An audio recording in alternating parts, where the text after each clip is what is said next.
Hello everyone. അപ്പോൾ നമ്മുടെ ഇന്നത്തെ വീഡിയോയിലേക്ക് എല്ലാവർക്കും സ്വാഗതം.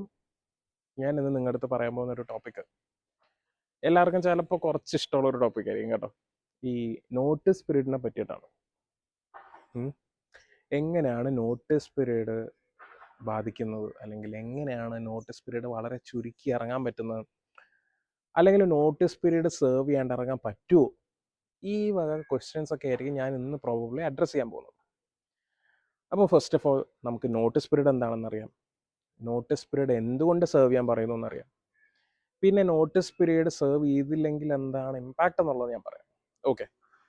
ചിലപ്പോൾ ഇന്നത്തെ നമ്മുടെ വീഡിയോയ്ക്ക് ചെറിയ ബാക്ക്ഗ്രൗണ്ട് നോയ്സസ് ഒക്കെ ഉണ്ടാവും. എനിക്ക് തോന്നുന്നു ഞാൻ ഇന്ന് ചൂസ് ചെയ്ത ലൊക്കേഷൻ്റെ ഒരു പ്രശ്നം കൂടെ ഉണ്ട്. വേറൊരു ഓപ്ഷൻ ഇല്ലാത്തതാണ്. അപ്പം എന്താണ് നോട്ടീസ് പീരീഡ്? നോട്ടീസ് പീരീഡ് എന്ന് പറയുന്ന ടെർമിനോളജി കൊണ്ട് ആകെ ഉദ്ദേശിക്കുന്ന കാര്യം എന്ന് പറയുന്നത്, ഈ കമ്പനിക്ക് ഒരു റിസോഴ്സ് പോയി കഴിഞ്ഞാൽ, റിസോഴ്സ് നമ്മൾ ഉദ്ദേശിക്കുന്നത് എംപ്ലോയേഴ്സിനെയാണ് കേട്ടോ, എംപ്ലോയീസിനാണ്. അപ്പോൾ ഈ ഒരു എംപ്ലോയി പോയി കഴിഞ്ഞ് കഴിഞ്ഞാൽ അടുത്ത എംപ്ലോയിനെ റിക്രൂട്ട് ചെയ്യുന്നത് വരെ ഉള്ള ആ ഒരു പീരീഡിനെയാണ് നമ്മൾ നോട്ടീസ് പീരീഡ് എന്ന് ഐഡിയലി ആ ഒരു സിസ്റ്റം കൊണ്ടുവരുന്നത് കൊണ്ട് നമ്മുടെ പഴയ മാനേജ്മെൻറ്റ് പിയണിയേഴ്സ് ഒക്കെ ഉദ്ദേശിച്ച സംഭവം അതായിരുന്നു. ഈ എന്താ പറയുന്ന, ഒരാൾ പോയി കഴിഞ്ഞാൽ, അപ്പോൾ കാരണം എന്താണെന്ന് വെച്ച് കഴിഞ്ഞാൽ കമ്പനിക്ക് ഈ വർക്ക് ബാലൻസ് ചെയ്യാൻ പറ്റുന്നത്. കാരണം ഒരാൾ പോയി കഴിഞ്ഞാൽ പിന്നെ അടുത്ത ആൾ വരുന്നത് വരെ ഇല്ലെങ്കിൽ കമ്പനിയുടെ ഓപ്പറേഷൻസ് സ്റ്റക്കായി പോകും. ഞാൻ എൻ്റെ സ്ഥിരം വീഡിയോയിൽ പറയുന്നുണ്ട്, ഒരു വിൻ വിൻ സിറ്റുവേഷൻ ആയിരിക്കണം എപ്പോഴും. എംപ്ലോയീസും എംപ്ലോയേഴ്സും തമ്മിലൊരു വിൻ വിൻ സിറ്റുവേഷൻ ഉണ്ടായിരിക്കണം. രണ്ടുപേർക്കും ഗുണപരമായിട്ടുള്ള കാര്യങ്ങളൊക്കെ നടക്കും. അപ്പം ഇതാണ് നോട്ടീസ് പീരീഡ് കൊണ്ട് ഉദ്ദേശിക്കുന്നത്. ബേസിക്കലി എന്താണ്, ഒരാൾ ഇറങ്ങി കഴിയുകയും മറ്റൊരാൾ ജോയിൻ ചെയ്യുന്നതിൻ്റെ ഇടയിൽ കമ്പനിക്ക് ഓപ്പറേഷൻസ് മാനേജ് ചെയ്യാൻ വേണ്ടിയിട്ട് ആ ആൾ സെർവ് ചെയ്യേണ്ട, എന്ന് പറഞ്ഞാൽ ഇറങ്ങാൻ പോകുന്ന ആൾ സെർവ് ചെയ്യേണ്ട ഒരു പീരീഡിനെയാണ് നമ്മൾ ഈ നോട്ടീസ് പീരീഡ് കൊണ്ട് ഉദ്ദേശിക്കുന്നത്. ഇനി എത്ര നാൾ വരെ നോട്ടീസ് പീരീഡ് പറയാം? ഒരു ഗവൺമെൻറ്റിൻ്റെ ഒരു നിർദ്ദേശപ്രകാരം 30 days എങ്കിലും നോട്ടീസ് പീരീഡ് കൊടുക്കണം എന്നുണ്ട്. അതിന് 2 കാരണങ്ങളുണ്ട് കേട്ടോ. എക്സിറ്റ് എങ്ങനെയൊക്കെ സംഭവിക്കാം? റെസിഗ്നേഷൻ കൊണ്ട് സംഭവിക്കാം, അല്ലെങ്കിൽ ടെർമിനേഷൻ കൊണ്ട് സംഭവിക്കാം. റൈറ്റ്? ടെർമിനേഷൻ്റെ അകത്ത് തന്നെ നമ്മുടെ ലേ ഓഫും കാര്യങ്ങളൊക്കെ വരും. അപ്പോൾ ഗവൺമെൻറ് പറയുന്നത് നിങ്ങൾ മിനിമം 30 ദിവസമെങ്കിലും ഒരാൾക്ക് അയാളുടെ അടുത്ത ജോലിക്ക് ട്രാൻസ്ഫർ ചെയ്യാനായിട്ട് സമയം കൊടുക്കണം. അതുകൊണ്ട് ഈ നോട്ടീസ് പീരീഡ് ആക്ച്വലി എംപ്ലോയീസിന് വേണ്ടിയിട്ട് ഗവൺമെൻറ് കൊണ്ടുവന്നൊരു സംഭവമാണ്. അല്ലെങ്കിൽ ഗവൺമെൻറ് ആണ് ഇത് നിർദ്ദേശിക്കുന്നത് ആദ്യമായിട്ട്, പിന്നീട് അതൊരു കോമൺ പ്രാക്ടീസായി. അപ്പോൾ ഗവൺമെൻറ് പറഞ്ഞേക്കുന്നത് മിനിമം 30 days എന്നുള്ള സംഭവം. പക്ഷെ അതിൻ്റെ അകത്തുള്ള വേറൊരു സംഭവം എന്താണെന്ന് വെച്ച് കഴിഞ്ഞാൽ, ഈ കമ്പനീസിനെ സംബന്ധിച്ച് കമ്പനീസിന് ചില സമയത്ത് ഈ നോട്ടീസ് പീരീഡ് ഭയങ്കര ഉപയോഗമുള്ളതാണ്. അപ്പോൾ കമ്പനീസ് പറഞ്ഞു ഓക്കെ, നോട്ടീസ് പീരീഡ് ഞങ്ങളും എഗ്രി ചെയ്യാം. പിന്നെ കമ്പനീസ് എന്ത് ചെയ്യും, ഈ 30 എന്ന് പറയുന്നത് ചിലർ 60 ആക്കി മാറ്റി, ചിലർ 90 ആക്കി മാറ്റി. എനിക്ക് തോന്നുന്നു TCS പോലുള്ള കമ്പനികളൊക്കെ 90 days നോട്ടീസ് പീരീഡ് പറയുന്നതെന്ന് തോന്നുന്നു, എൻ്റെ ഒരു അറിവ് ശരിയാണെങ്കിൽ.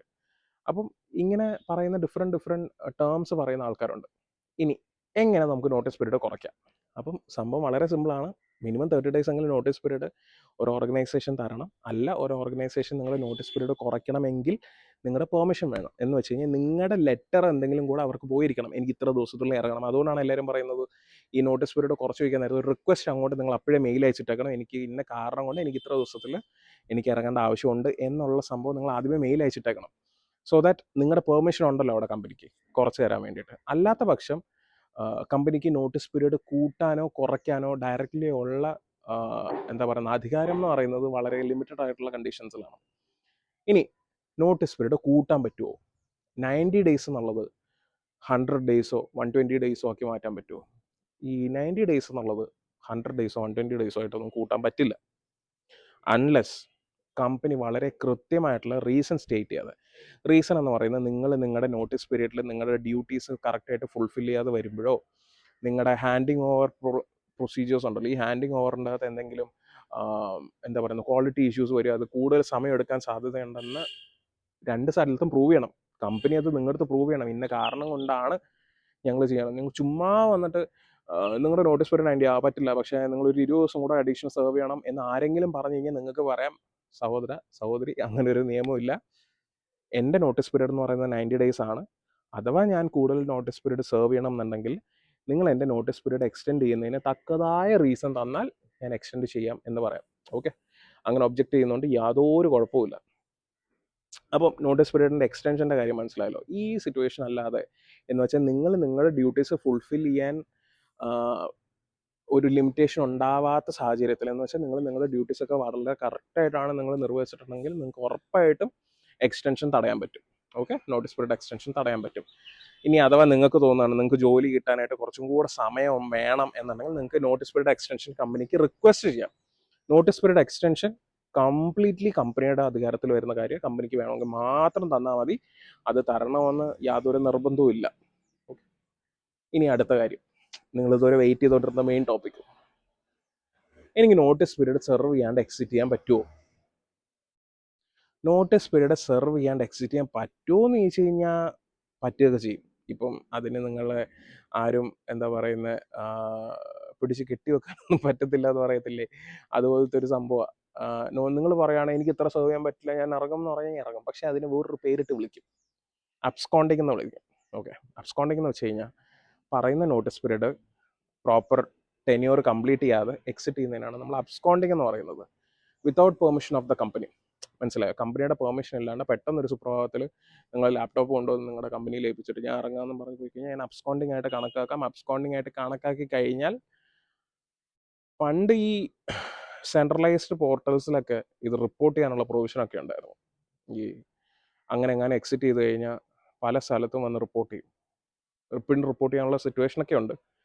പക്ഷേ പല കമ്പനീസും ഓക്കെ അവരുടെ കരിയറിനെ ബാധിക്കില്ലേ എന്ന് വിചാരിച്ചിട്ട് ചെയ്യാതിരിക്കുന്നതാണ് കേട്ടോ. അതിനുള്ള പ്രൊവിഷനൊക്കെ ഉണ്ട്. പക്ഷെ അങ്ങനെ ചെയ്ത് കഴിഞ്ഞാൽ നിങ്ങളുടെ കരിയറിനെ അത് വളരെ നന്നായിട്ട് ബാധിക്കും. അബ്സ്കോണ്ടിങ് എന്ന് പറയുന്ന സാധനം ഭയങ്കര സെൻസിറ്റീവ് ആയിട്ടുള്ളൊരു സംഭവം. പരമാവധി അത് ഒഴിവാക്കാൻ നോക്കുക എന്നുള്ളതാണ് എൻ്റെ സജഷൻ. ഇനി രണ്ടാമത്തെ കാര്യം, ഒരു രീതിയിൽ നിങ്ങൾക്ക് ആ കമ്പനിയായിട്ട് യോജിച്ച് പോകാൻ പറ്റില്ല, എനിക്ക് ഇറങ്ങിയേ പറ്റൂ, ഇത്ര ദിവസത്തിൽ ഇറങ്ങിയേ പറ്റൂ എന്നുണ്ടെങ്കിൽ നിങ്ങൾക്ക് ഫോർമലായിട്ടൊരു ലെറ്റർ എഴുതാം. ലെറ്റർ എഴുതിയിട്ട് പറയാം, for so and so reasons എനിക്ക് ഈ പറയുന്ന എക്സിറ്റ് ഫോർമാലിറ്റീസ് ഫുൾഫിൽ ചെയ്യാനായിട്ടുള്ള ലിമിറ്റേഷൻസ് ഉണ്ട്. സോ എനിക്ക് due to this personal emergency ഞാൻ വളരെ ഇമ്മീഡിയറ്റ് ആയിട്ട് ഞാൻ റിലീവ് ചെയ്യാൻ ഉദ്ദേശിക്കുകയാണ് എന്നും പറഞ്ഞുകൊണ്ട് നിങ്ങൾക്കൊരു ലെറ്റർ എഴുതി കമ്പനിയുടെ അസറ്റുകളെല്ലാം സബ്മിറ്റ് ചെയ്ത് നിങ്ങൾക്ക് ഇറങ്ങാം. ഇനി ഇതിൻ്റെ അകത്തൊരു ക്യാച്ച് ഉണ്ട്. കമ്പനിക്ക് കോമ്പൻസേഷൻ എന്നുള്ള രീതിയിൽ നിങ്ങളുടെ എൻറ്റയർ സാലറി ഒരു കോസ്റ്റ് ഓഫ് സിവിയറൻസ് എന്നുള്ള രീതിയിൽ കമ്പനിക്ക് മേടിക്കാൻ പറ്റും കേട്ടോ. നിങ്ങൾക്ക് അവർ കംപ്ലീറ്റ് എമൗണ്ട് പേ ഔട്ട് ചെയ്യണം എന്നുള്ള വലിയ ലിമിറ്റേഷൻ ഒന്നും ഇല്ല. പക്ഷേ എഗൈൻ നിങ്ങൾ എത്രത്തോളം നോട്ടീസ് പീരീഡ് സ്കിപ്പ് ചെയ്തു എന്നുള്ള പോലെ ഇരിക്കും. നിങ്ങളൊരു 90 ദിവസത്തെ നോട്ടീസ് പീരീഡിൻ്റെ അകത്ത് നിങ്ങളൊരു 45 ദിവസം വർക്ക് ചെയ്തിട്ടുണ്ടെങ്കിൽ ആ 45 ദിവസത്തെ പേ നിങ്ങൾക്ക് തരണം. ബാക്കി 45 ദിവസത്തിൻ്റെ കമ്പനിക്ക് ഒരു സിവിയറൻസ് എന്നുള്ള രീതിയിൽ ചാർജ് ചെയ്യാം വിത്ത് GST. ഇങ്ങനെ ചാർജ് ചെയ്യാൻ ആയിട്ടുള്ളൊരു പ്രൊവിഷൻ ഉണ്ട്. ഇനി അപ്പം ഇങ്ങനത്തെ ഒരു കോസ്റ്റ് കൊടുക്കേണ്ടി വരുമോ എന്നുള്ളത്. 3, ഇനി ഇങ്ങനെ നോട്ടീസ് പീരീഡ് സെർവ് ചെയ്യാണ്ട് ഞാൻ അബ്സ്കോണ്ട് ചെയ്ത് ഇറങ്ങി കഴിഞ്ഞാൽ എനിക്ക് എന്തൊക്കെ കരിയർ ഇഷ്യൂസ് ഉണ്ടാവും. നിങ്ങൾ എത്ര പേര് കേട്ടിട്ടുണ്ടെന്നറിയില്ല, ഈ BGV എന്ന് പറഞ്ഞൊരു സംഭവം ഉണ്ട് കേട്ടോ, ബാക്ക്ഗ്രൗണ്ട് വെരിഫിക്കേഷൻ എന്ന് പറയും. ബാക്ക്ഗ്രൗണ്ട് വെരിഫിക്കേഷൻ നടത്തുന്ന പ്രൈവറ്റ് ഇൻവെസ്റ്റിഗേഷൻ ഏജൻസികളുണ്ട്, നമ്മുടെ CID മൂസിനെയൊക്കെ പോലെ. അപ്പം അവർ സോൾവ് ചെയ്യുന്നത് കേസുകളാണ്. പക്ഷേ ഇവിടെ സോൾവ് ചെയ്യുന്നത് ഓരോ ഇൻഡിവിജ്വലിൻ്റെ എന്താ പറയുക ക്രെഡൻഷ്യൽസ് ചെക്ക് ചെയ്യുക ചെയ്യുന്നത്. നിങ്ങൾ ഇന്ന യൂണിവേഴ്സിറ്റിയിൽ പഠിച്ചിട്ടുണ്ടോ, നിങ്ങൾ ഇന്ന സ്ഥലത്ത് ജോലി ചെയ്തിട്ടുണ്ടോ, അത് ചുമ്മാ പോയി തിരക്കില്ല. അവർ യൂണിവേഴ്സിറ്റി നമ്പർ എടുത്തും എംപ്ലോയി ആണെങ്കിൽ കമ്പനിയുടെ അകത്തുള്ള എംപ്ലോയി ഡേറ്റ എടുത്തോട്ടൊക്കെയാണ് അവർ ചെക്ക് ചെയ്യുന്നത്. ചിലപ്പോൾ ഈ PFൻ്റെ അതൊക്കെ നോക്കി അവർ ചെക്ക് ചെയ്യും. അപ്പം ഇങ്ങനൊരു ടോട്ടൽ ഇൻവെസ്റ്റിഗേഷൻ സംഭവിക്കും. ആ ഇൻവെസ്റ്റിഗേഷൻ നടക്കുന്ന സമയത്ത് നിങ്ങൾക്കെതിരെ ഇതെങ്ങനെ വേണമെങ്കിലും ബാധിക്കാം. ഈ എലിജിബിൾ ടു റീഹയർ എന്ന് പറയുന്ന സാധനം ഈ എല്ലാ ഏജൻസിക്കാരും കമ്പനികളുടെ അടുത്ത് ചോദിക്കും. എന്ന് വെച്ച് കഴിഞ്ഞാൽ ഇയാളെ നിങ്ങൾ ഇനി തിരിച്ചെടുക്കുമോ, അങ്ങനെ ഒരു ചാൻസ് വന്നാൽ നിങ്ങൾ എടുക്കുമോ എന്ന് ചോദിക്കും. ഇത് ഇവർ നോ കൊടുത്തു കഴിഞ്ഞാൽ അത് വളരെ ഡിഫിക്കൽട്ടായിട്ടുള്ള രീതിയിൽ നിങ്ങളെ ബാധിക്കും. അപ്പം ഈ എലിജിബിൾ ടു റീഹയർ നോ കൊടുക്കുന്നവർക്കൊക്കെ പിന്നീട് ജോലി കിട്ടാനായിട്ട് ഭയങ്കര പാടായിരിക്കും കേട്ടോ.